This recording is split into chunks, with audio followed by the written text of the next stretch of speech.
So, today's the day, the NFL draft. And we have our final Cincinnati Bengals mock draft before we get into tonight. I will be live starting at 7:30 tonight for 4 hours. I'll be live tomorrow, Friday, for 4 hours, right when the draft kicks back on. And I will be live on Saturday from 12 to around 6. So, we will be streaming the whole entire Cincinnati Bengals draft, and we'll see how this ends up going.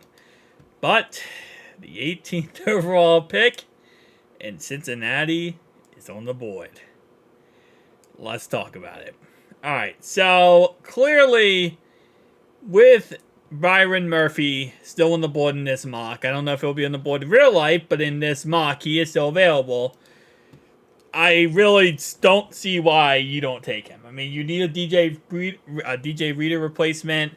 You now have Trey Hendrickson that's requesting a trade. I mean, you need as much defensive lineman as possible at this point. I mean, you're going to hope Myles Murphy takes another step forward.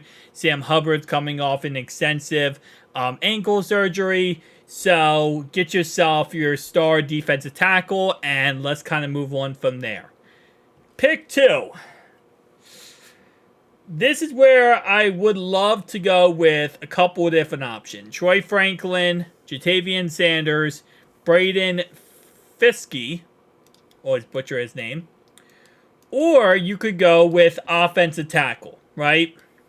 You got Yerin from Yale here, who according to this, he's projecting a player to go from FCS level to NFL.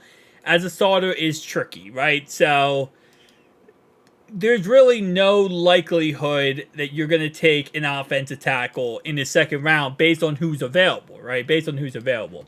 Obviously, there's a good chance that certain players could be available in the second round that we could take, but we're only going to go based on who's available here. Chris Jenkins is one of the strongest players in the draft class. His arm length limitations and lack of pass rush profile will likely limit his draft stock to a mid-day 2 selection. However, his high floor presents starting potential in a 4-3 scheme. We talked about him before. This is a guy who I really do like taking around the second round. And I know there are other options. Again, Troy Franklin, Javonte Sanders, and Braden Fiske. But I'm going to go back to what actually a guy talked about, I think back in February and March. And that was Chris Jenkins, pick number 2. Pick number 3. See, this is where I could see us going wide receiver. Or could go with someone here. Actually, let's see. What, pick 80 here. Not really fan of going with tackle there. It's hard to watch. Will it not be intrigued enough to take him as the second half of, Frustrating is so much more to like, which you removes for a player his size. 6'7", 237 pounds. He's a big guy, man. He is a big guy. I'll give him props on that one. I think I'm going to end up taking him. Let's go. Prospect alert right there. Now I'm going to take Pooney with the 3rd round. So I'm going to take a tackle there. Jared Wiley in the 4th. 5th round here, I'm taking Christian Jones. 6th round, I know there was the ESPN mock yesterday said we're going to take a punter. It's possible we take a punter in the 7th round just to get some type of, guy in there to compete with Brad Robbins. I don't think we take one this early, though. I don't think that's going to happen. But at this pick, though, yeah, I'll take Cohen. Take Cohen here, and then at this pick here, kind of wanted to go tackle, but tackle's not the best player available. Myles Murphy again would be a hilarious pick, and I'm going Myles Murphy again. Why not? See, now this is when I would probably end up going with one player here, which would probably be a tackle. And I would not be against the idea. We talked about him yesterday.